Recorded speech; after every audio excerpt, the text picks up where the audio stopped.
I'm going to be doing a very late November reading wrap up. It is late at night. I also have to pack all of my stuff to go home still. It is also not the end of the month. I definitely think I'm gonna get at least 2 more books read this month. So check out my bookish Instagram to see those books and my ratings of them. The month as a whole, I feel like was kind of rough. I had a lot of low rated books. I was in a bookish reading slump. I DNF'd a book, which I rarely do. So it was just a really rough month for me in the book department. And I don't know if it's just because I was busy and overwhelmed, which was probably part of it, but also just every book I picked up just felt bad. And that's how I knew I was in a reading slump. So without further ado, let's talk about some books.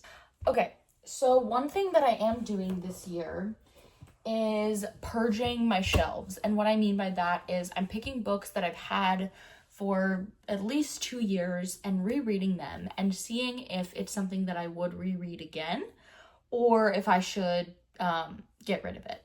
Because I'm very much the person who rereads books.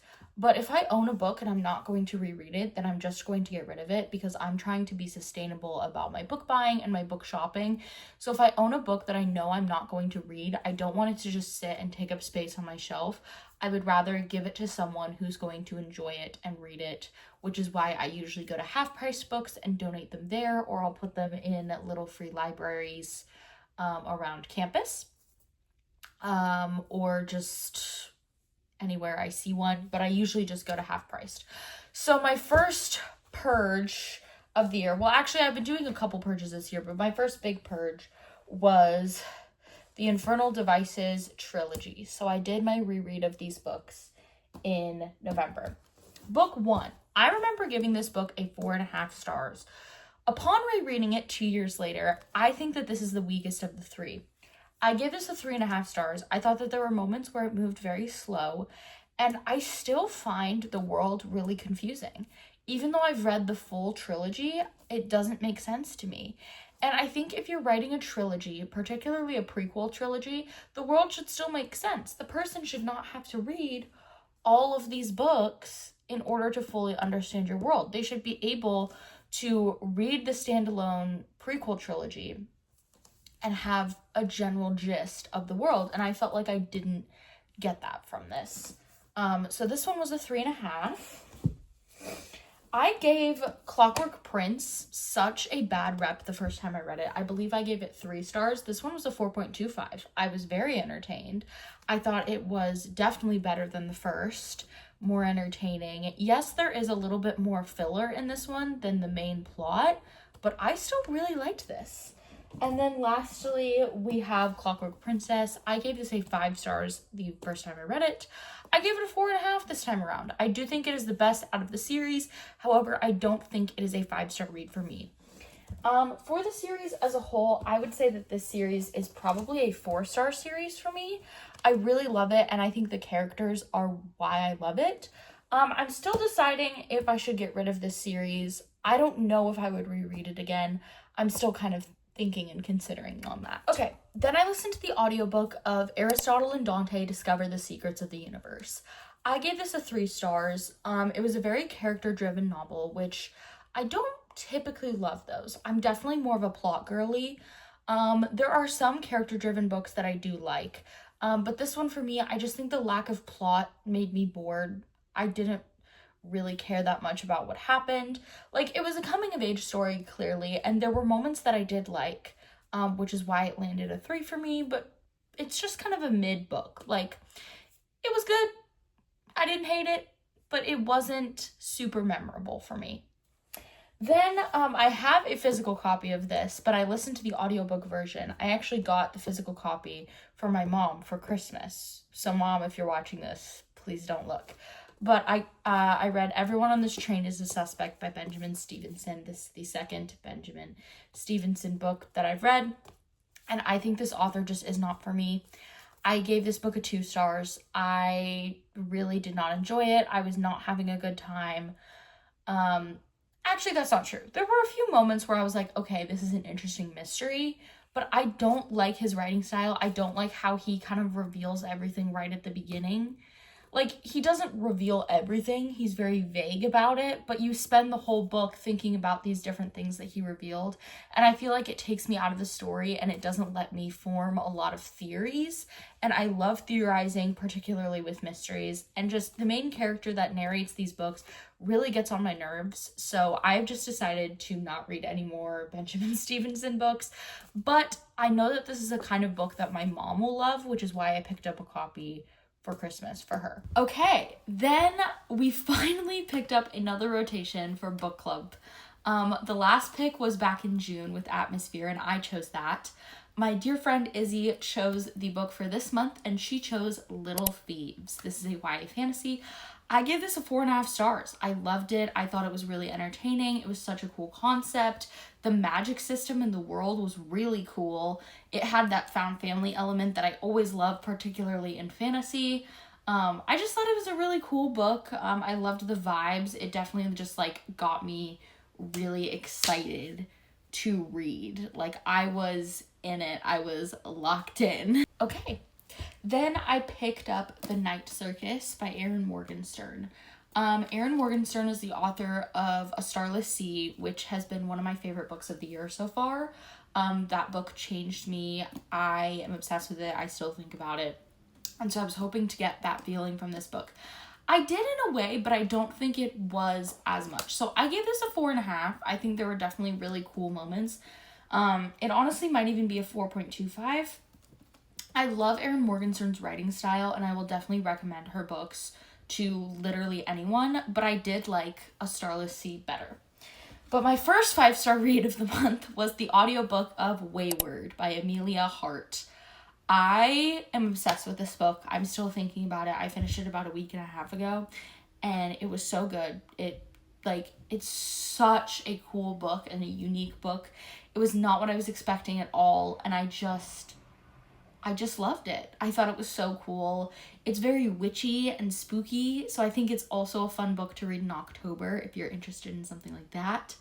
But for me personally, I just loved all parts of it. I thought it was really cool, and I was super invested, and I flew through the audiobook. Okay, following my favorite book from the month, we have my least favorite book of the month, which was Heavy Hitter by Katie Cotugno? I don't know how to say it. I gave this like a 1.5 stars, maybe even a 1 star. I did not see any chemistry between these two characters. They spoke like once and then immediately slept together, and it just like formed a relationship from there. I didn't see any of it. The banter felt so forced, and the chemistry just felt so forced. Also, this was published in 2024, and it's very clear to me that this is supposed to be like Taylor Swift and Travis Kelce. Like, I feel like that's kind of what the author was going for, which is fine, but for me, it was like so aggressively Taylor Swift and Travis Kelce that it took me out of the story. Like, I was like, okay, so this main character is Taylor Swift. Like, there were so many references to the point where I was like, okay, this is Taylor Swift. Like, it took me out of the story, and I just didn't connect to it anymore.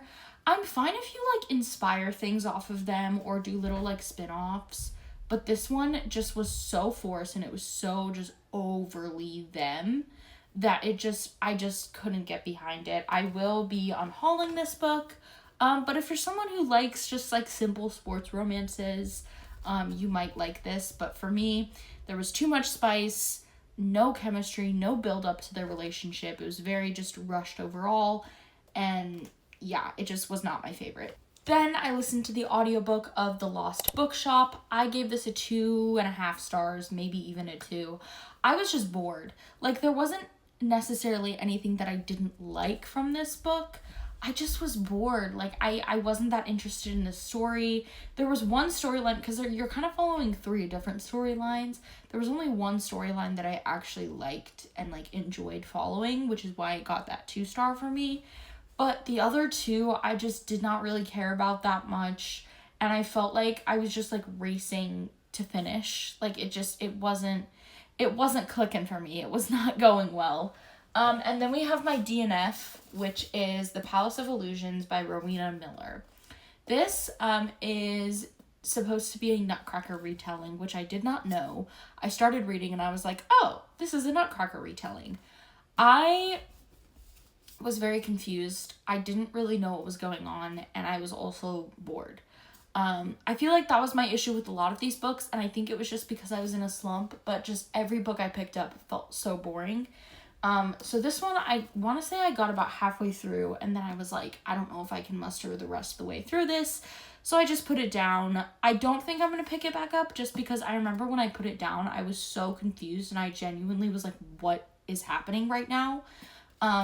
And I really hate books like that, particularly fantasy books, because fantasy is already so complex in its own way that, like, when the story is confusing, it just makes it worse. So, yeah, this was a DNF for me. And the last book I'm going to be talking about is Keeper of the Lost City's Legacy, which is the 8th book, I think, in the Keeper series, which is crazy that I've read 8 books in the series already. This one was a 5 stars for me. I really liked it. I thought the pacing was great, even though it was a really long book. It was super engaging. There were so many just great conversations that were had, and the storyline was just so freaking cool. I feel like going from flashback to this was kind of perfect, because flashback I gave 3 stars and it moved very slow. There was minimal action. This one was very action-packed, very fast-paced, a lot happening. There was a lot of info dumping, but it didn't feel info dumpy. It felt like actual crucial information. And it was also one of those things where, like, Sophie is learning this information along with us. And so it feels less info dumpy and more like we're put in Sophie's perspective. Where I feel like in flashback, it was so much info dumping that, like, Sophie kind of already knew somewhat of the gist of, or other characters did, and so it felt like we were just being told that information to us, whereas this, the characters are finding out this information alongside the reader, which is how I think info dumping should be done.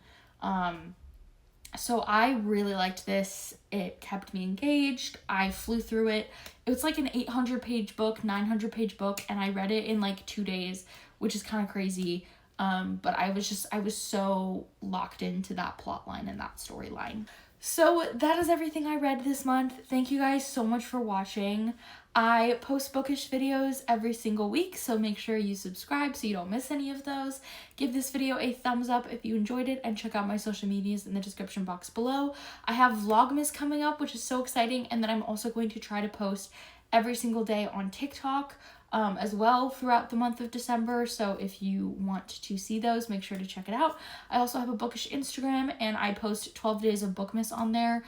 So I do a lot of like book recaps, like my favorite genres of the year, my most read books, things like that. A lot of stats at the end of the year. So if you're someone who loves stats, you should definitely go follow my Instagram. I'm trying to hit 200 followers, so it would mean the world to me if you checked that out.